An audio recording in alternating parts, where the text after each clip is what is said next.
अस्सलामुअलैकुम। Graphic design course के lecture 58 में खुशामदीद। फ़ोटोशॉप का ये लेक्चर 2 है। आज के लेक्चर में हम बात करेंगे कि बेसिक टूल्स क्या हैं फ़ोटोशॉप के अंदर और उनके साथ कैसे वर्किंग की जा सकती है। फ़ोटोशॉप ऑलरेडी मैंने अपना लॉन्च कर लिया है। फ़ाइल के अंदर जाता हूँ, न्यू के अंदर जाता हूँ और यहाँ पर अब मुझे साइज़ डिफ़ाइन करना है। तो 1080 मैंने इसकी विड्थ डिफ़ाइन कर दी, हाइट इसकी 1080 पिक्सल्स के अंदर। याद रखिएगा यहाँ इंचेस या दूसरा कोई यूनिट सेलेक्ट ना हो, पिक्सल्स हो, क्योंकि फ़ोटोशॉप के अंदर हम सारा स्क्रीन वर्क करेंगे, इलेक्ट्रॉनिक मीडिया का काम, तो यहाँ पर अमूमन पिक्सल्स यूज़ होता है। डॉक्यूमेंट का नाम आप चाहें तो यहाँ भी दे सकते हैं और चाहें तो अपना जब आप सेविंग की बारी आती है तब भी दे सकते हैं। मैं यहाँ इसलिए नहीं देता ताकि मुझे अनटाइटल्ड से ये पता चल जाए कि मैंने डॉक्यूमेंट को सेव नहीं किया। क्रिएट करते हैं, डॉक्यूमेंट मेरा क्रिएट हो चुका है। अब आप यहाँ देख सकते हैं अनटाइटल्ड लिखा हुआ है, जिसका मतलब है कि डॉक्यूमेंट को मैंने सेव नहीं किया है। तो अब कुछ टूल्स की बारी आ जाती है हमारी कि इनको डिस्कस कर लेते हैं। तो सबसे पहले आप देखें हमारा मूव टूल है, इसकी शॉर्ट की है वी। कीबोर्ड से अगर मैं वी प्रेस करूँगा तो मेरा मूव टूल सेलेक्ट हो जाएगा। मूव टूल का काम बेसिकली ये होता है किसी भी ऑब्जेक्ट को मूव करना, लेकिन उसके लिए स्क्रीन पर कोई ऑब्जेक्ट भी होना चाहिए। तो ऑब्जेक्ट को स्टडी कर लेते हैं पहले, बाद में फिर मूव टूल को स्टडी करते हैं। ऑब्जेक्ट को कैसे स्टडी करना है, यहाँ पर हमारे पास शेप्स हैं काफ़ी और शेप्स के लिए टूल्स हैं।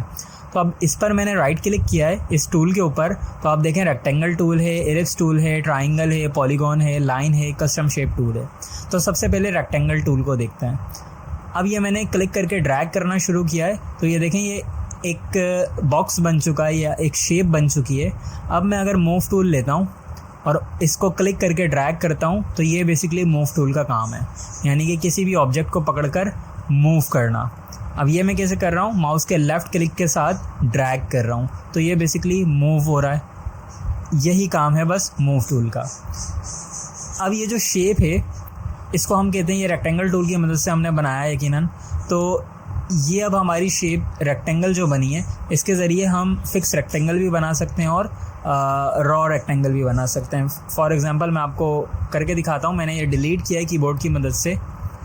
अब देखें मैंने क्लिक किया और ड्रैग करना शुरू किया, बिल्कुल सेम इलस्ट्रेटर वाला है, बिल्कुल भी कंफ्यूज नहीं होना है। इलस्ट्रेटर की तरह से बिल्कुल वर्किंग कर रहा है। अभी फ्री मूव कर रहा हूँ तो ये फ्री मूव हो रहा है। साथ में अगर शिफ्ट प्रेस कर लूँगा तो मैं अपना माउस कहीं भी लेकर जाऊँ, ये बिल्कुल परफेक्ट बॉक्स बनाएगा या ये के लिए परफेक्ट रेक्टेंगल बनाएगा। सही है।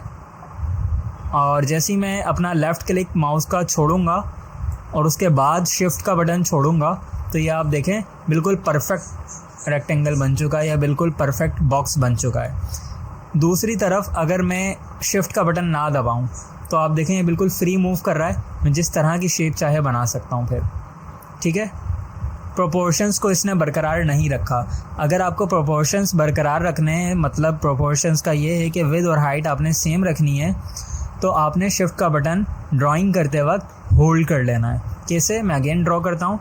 मैंने क्लिक किया, लेफ़्ट क्लिक माउस का क्लिक करके रखा। अब मैं ड्रैग कर रहा हूँ, साथ में मैंने माउस का कीबोर्ड का शिफ्ट भी दबाया और दबा कर रखा हुआ है। इस वक्त मैंने कीबोर्ड से शिफ्ट का बटन भी दबाया हुआ है, माउस का लेफ़्ट क्लिक भी दबाया हुआ है और अब मैं ड्रैग कर रहा हूँ। ठीक है, ड्रैग मतलब माउस को हिला रहा हूँ। और जैसे ही अब मुझे लगेगा मेरी शेप कंप्लीट हो गई तो सबसे पहले मैं अपना माउस का लेफ़्ट क्लिक छोड़ूंगा, उसके बाद मैं शिफ्ट का बटन छोड़ूंगा। तो यहाँ पर मेरी शेप कंप्लीट हो गई है।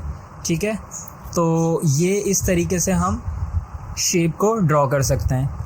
अब आप देखें एक चीज़ नोट करने वाली है। मैं इसको थोड़ा सा पैनल को एक्सपेंड करता हूँ और ऊपर की तरफ लेके जाता हूँ। बेसिकली जितनी भी शेप्स मैंने बनाई हैं उन सब की एक लेयर क्रिएट हो गई है। तो अब लेयर क्या है और किस तरीके से काम करती है, इसको इंशाल्लाह हम लेक्चर्स जो हमारा लेयर्स वाला होगा उसके अंदर डिटेल से कवर करेंगे। फ़िलहाल हमें जिस चीज़ पे फोकस करना है वो हमारी शेप्स हैं। तो अब मैं इन तमाम ऑब्जेक्ट्स को डिलीट कर देता हूँ। ऑब्जेक्ट्स को डिलीट करने के लिए मुझे क्या करना होगा, मुझे सबसे पहले मूव टूल को सेलेक्ट करना होगा। उसके बाद आप यहाँ देखें ऑटो सेलेक्ट लेयर। ठीक है, इस पर आप चेक लगा दें और फिर जिस बॉक्स पर आप क्लिक करेंगे यहाँ लेयर पैनल के अंदर देखें ऑटोमेटिकली उस लेयर को सेलेक्ट कर लेगा। ठीक है, मैं लेफ़्ट क्लिक करता जा रहा हूँ, तो मुझे ये डिलीट करना है बड़ा वाला। मैंने इसको क्लिक किया लेफ़्ट और कीबोर्ड से डिलीट का बटन दबा दिया। ये डिलीट करने का एक तरीका है। दूसरा तरीका क्या है, मैंने ऑब्जेक्ट को सेलेक्ट किया और यहाँ लेयर पैनल के अंदर ये डिलीट का बटन दबा दिया, तो ये इस लेयर को डिलीट कर देगा। तो पूछ रहा है डिलीट करनी है, मैंने कहा यस। ये इसको डिलीट करने का दूसरा तरीका है। अब मुझे बाकी के भी तमाम लेयर्स को डिलीट करना है, तो मैं क्या करता हूँ, लेयर पैनल से सबसे ऊपर वाली लेयर को सेलेक्ट किया, कंट्रोल का बटन दबाया, दबा के रखा, दूसरी को, तीसरी को, चौथी को, 4 लेयर मैंने एक साथ सेलेक्ट कर ली और अब डिलीट का बटन दबाता हूँ, यस। तो इनने चारों लेयर्स को एक साथ डिलीट कर दिया। तो ये हमारे पास लेयर्स को डिलीट करने का तरीका है। बाकी हम डिटेल में लेयर्स के लेक्चर में बात करेंगे। अब पहली शेप तो हमारी रेक्टेंगल टूल थी, दूसरी शेप है हमारी एलिप्स टूल। अब एलिप्स के साथ भी सेम कहानी है कि अगर हम बग़ैर शिफ्ट के साथ ड्रॉ करेंगे तो किसी भी तरह की शेप बना सकते हैं, और अगर शिफ्ट को साथ होल्ड कर लेंगे तो बिल्कुल परफेक्ट सर्कल बनेगा।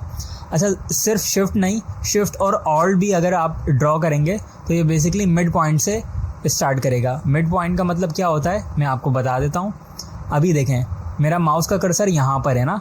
अब मैंने शिफ्ट के साथ ड्रॉ करना शुरू किया तो ये नीचे की तरफ मूव हो रहा है, और जो सर्कल का सेंटर पॉइंट है वो यहाँ कहीं बना है, ठीक है, यहाँ कहीं सेंटर पॉइंट बना है, जबकि मैंने ड्रॉ यहाँ से शुरू करना किया था। तो अगर मैं चाहता हूँ जहाँ से मैं ड्राइंग कर रहा हूँ वही सेंटर पॉइंट बन जाए, तो मैं शिफ्ट और ऑल्ट दोनों को प्रेस करूँगा। कैसे, ये मैंने ड्राइंग करना शुरू की और साथ में ऑल्ट का बटन दबाया और शिफ्ट का बटन दबा लिया।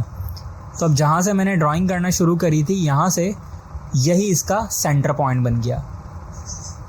यही सेम सीन रेक्टेंगल के साथ है। यहाँ पर देखें, अभी मैंने कहाँ से ड्राइंग करना शुरू किया था, इस कोने से, और अगर मैं शिफ्ट और ऑल्ट दोनों को प्रेस करके ड्राइंग करूँगा तो ये देखें सेंटर से चारों तरफ बढ़ना शुरू हुआ है, ठीक है। ज़रूरी नहीं है शिफ्ट और ऑल्ट को एक साथ प्रेस किया जाए, बल्कि आप सिर्फ़ और सिर्फ ऑल्ट की मदद से भी ये काम कर सकते हैं। मैंने क्लिक किया, ड्राइंग करना शुरू करी और ऑल्ट। अब ऑल्ट ने बेसिकली क्या किया, सेंटर पॉइंट से ड्राइंग चारों तरफ करना शुरू कर दी, लेकिन प्रोपोर्शंस को बरकरार नहीं रखा। मतलब अभी मैं फ्री स्टाइल में ड्रॉ कर सकता हूँ, लेकिन अगर मैं शिफ्ट को भी साथ प्रेस करूँगा तो ये बिल्कुल परफेक्ट हो जाएगा, परफेक्ट सर्कल या परफेक्ट स्क्वायर। तो उम्मीद है बात यहाँ तक समझ आई होगी। तीसरी हमारी शेप है ट्राइंगल। ट्राइंगल टूल सिंपल, आप इससे ट्राइंगल बना सकते हैं, और अगर आपको ट्राइंगल के कोने ज़्यादा करने हो तो आप ट्राइंगल को सेलेक्ट करेंगे, यहाँ से ट्राइंगल टूल को सेलेक्ट करेंगे और स्क्रीन पर क्लिक कर देंगे, सिंगल क्लिक। अब रिमेंबर, मैंने ऐसे क्लिक करके ड्रैग नहीं किया, बल्कि सिंपल क्लिक कर दिया। तो अब ये मुझसे पूछ रहा है इसकी विड्थ और हाइट बता दें, मैंने 100 ही जाने दिए।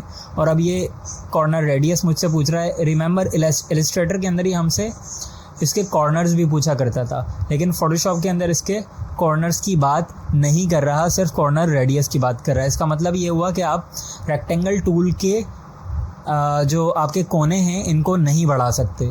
फिर क्या हो, अगर मुझे चार कोनों वाला तो खैर रेक्टेंगल हो जाएगा, मुझे 5 कोनों वाला एक चाहिए हो ट्राइंगल, तो फिर क्या होगा, तो यकीनन वो ट्राइंगल नहीं होगा, फिर हम उसको पॉलीगॉन बोलते हैं। और पॉलीगॉन के लिए हमारे पास अलग से टूल मौजूद है, मैं आपको दिखा देता हूँ। राइट क्लिक करेंगे तो ये देखें पॉलीगॉन टूल। अब पॉलीगॉन टूल को अगर मैं सेलेक्ट करके क्लिक करता हूँ तो यहाँ पर देखें नंबर ऑफ़ स्लाइड्स आपके बता रहा है, ठीक है। तो मैं इसको 5, 7 करके ओके करता हूँ, तो अब देखें ये 7 कोनों वाला पॉलीगॉन मेरा बन चुका है। इन दोनों को मैं डिलीट करता हूँ। रेक्टेंगल हमने देख लिया, एलिप्स देख लिया, ट्राइंगल भी देख लिया और पॉलीगॉन भी देख लिया। पॉलीगॉन को एक और बार ड्रॉ करके देख लेते हैं। यहाँ पर मैंने देखें ये ड्रॉ कर लिया। अब टॉप पर ये मुझे इसकी साइड दिखा रहा है 7, मैं इसको 8 करता हूँ, लेकिन ये इसके ऊपर अप्लाई नहीं होगा। मैंने 10 किया तब भी अप्लाई नहीं हुआ। फिर कब अप्लाई होगा, जब मैं न्यू शेप ड्रॉ करूँगा। तो अब आप देखें इसके कोने 10 हैं, अगर मैं इनको 5 कर लेता हूँ और अब न्यू शेप ड्रॉ करता हूँ तो आप देखें 5 वाला पॉलीगॉन, यानी कि एग्जिस्टिंग जो ड्रॉ हो चुकी है आप उसको एडिट नहीं कर सकते, बल्कि आपने जो बनाना है उसको डिसाइड करके बनाना है कि आप बनाना क्या चाह रहे हैं। तो इसको मैं अगेन कीबोर्ड के डिलीट बटन से तमाम लेयर्स को डिलीट कर रहा हूँ। अगला टूल हमारे पास लाइन टूल है। लाइन टूल सिंपल एक लाइन टूल है। लाइन आप इससे ड्रॉ कर सकते हैं, जैसे इलस्ट्रेटर में हम ड्रॉ किया करते थे। शिफ्ट के साथ करेंगे तो बिल्कुल स्ट्रेट आएगी, चाहे हॉरिजॉन्टल या वर्टिकल। तमाम लेयर्स को डिलीट करता हूँ लाइन वाली कीबोर्ड के डिलीट बटन से। लास्ट में हमारे पास कस्टम शेप टूल है। कस्टम शेप टूल फोटोशॉप के अंदर ये सिर्फ इसके अंदर बेसिकली क्या होता है, आप कस्टम शेप्स बना सकते हैं। लेकिन किस तरह की कस्टम शेप्स, तो जब आप कस्टम शेप टूल को सेलेक्ट करेंगे तो यहाँ टॉप पर आप देखें आपके पास एक ऑप्शन नज़र आ रहा है शेप, और यहाँ पर जब आप इसको एक्सपेंड करेंगे तो ये आपको दिखा रहा है कि आप एनिमल वाली शेप्स बना सकते हैं, लीफ वाली बना सकते हैं, बोट्स वाली बना सकते हैं। तो मैं एनिमल्स के अंदर आके ये एलिफेंट को सेलेक्ट कर लेता हूँ और अब यहाँ पर ड्राइंग करता हूँ। तो ये देखें अभी फ्री ड्राइंग हो रही है, एलिफेंट का कबाड़ा कर दिया इसने, ठीक है। और अगर शिफ्ट के साथ ड्रॉ करूँगा तो बिल्कुल एक परफेक्ट एलिफेंट जैसा ही एलिफेंट बनाएगा, यानी कि इसने प्रोपोर्शंस को शिफ्ट के साथ बरकरार रखा है। डिलीट करता हूँ, दोबारा से कस्टम शेप टूल लेता हूँ। अब की बार एलिफेंट के बजाय कुछ और बनाते हैं, लेट्स से फॉक्स, ठीक है। अब देखें शिफ्ट के बगैर बना रहा हूँ तो ये फॉक्स ख़राब कर रहा है, जबकि शिफ्ट के साथ बना रहा हूँ तो फॉक्स के इसने प्रोपोर्शंस को बरकरार रखा है। इस तरीके से आप बिल्कुल परफेक्ट एक फॉक्स या रेक्टेंगल या एलिप्स बना सकते हैं। तो ये हमारे कुछ टूल्स थे जो शेप से रिलेटेड थे। हमारे कुछ बेसिक टूल्स मज़ीद हैं। हमने मूव टूल पढ़ लिया है, शेप्स टूल पढ़ लिए हैं। हमारा एक लास्ट बेसिक टूल है जूम टूल जिसे हम कहते हैं। तो ये सेम इलस्ट्रेटर के अंदर काम आपने किया हुआ है तो आपको ऑलरेडी पता है कि किस तरीके से काम करता है। क्लिक करेंगे तो जूम करेगा, ऑल्ट दबाकर अगर क्लिक करेंगे तो जूम आउट करेगा, ठीक है। और आप चाहें तो सिंपल यहाँ से भी सेलेक्ट कर सकते हैं। ये देखिए मैंने जूम इन को सेलेक्ट किया हुआ है तो ये जूम इन कर रहा है, यानी कि बड़ा कर रहा है। यहाँ से मैं जूम आउट को सेलेक्ट कर लेता हूँ टॉप साइड से, तो अब ये जूम आउट यानी कि छोटा कर रहा है। 3 बटन है कुछ हमारे पास। फिट स्क्रीन करूँगा तो ये फिल स्क्रीन करूँगा तो स्क्रीन के अंदर फिल कर देगा। फिट स्क्रीन करूँगा तो स्क्रीन के अंदर फिट कर देगा। और 100% व्यू पे मैं इसका एक्चुअल व्यू देख सकता हूँ। अब ये 100% व्यू क्या है, फ़ोटोशॉप जैसा कि मैंने आपको बताया कि रास्टर बेस्ड सॉफ्टवेयर है और इसके अंदर चीज़ें पिक्सेलेट होती हैं। तो अगर आपको देखना हो कि किसी एक सर्टेन पॉइंट पर मेरी चीज़ पिक्सेलेट होगी या जेपीजी या पीएनजी बनने के बाद क्या वो पिक्सेलेट होगी या नहीं, तो आप ये 100% व्यू की मदद से चेक कर सकते हैं। फॉर एग्ज़ाम्पल मैं यहाँ पर एक शेप बनाता हूँ, लेट्स से मैं कस्टम शेप टूल की मदद से ही एक फॉक्स बना लेता हूँ। अब यहाँ पर देखें ये क्या नज़र आ रहा है, 100%। और अगर आप जूम टूल लें आप इस 100% को कैसे हासिल कर सकते हैं, लेट्स से अभी ये स्केल था तो अब आप देखें ये 25% है।